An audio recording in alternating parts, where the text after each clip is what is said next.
How to make Zinger Burgers.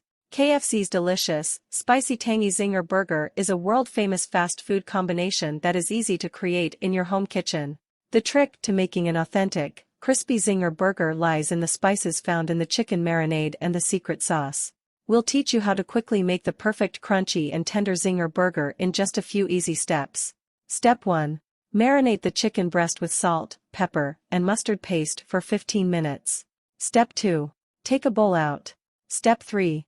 Add flour 3 tablespoons heaped, 3 tablespoons corn flour, 1/2 tsp baking powder, 1 beaten egg and some chilled water to make the batter. Step 4. Dip the marinated chicken breast in the batter. Step 5. Roll it in dry flour. Step 6. Fry the chicken in a frying pan until crispy and golden in color. Step 7.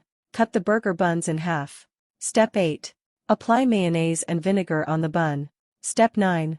Put on a cheese slice. Step 10. Top the burger with fried chicken. Step 11. Put the salad leaves on top. Step 12.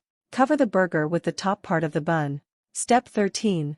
Serve immediately so the burger will still be hot. Step 14. Eat your delicious Zinger Burger. Step 15. Finished. Thanks for watching my videos. Please subscribe, like and share.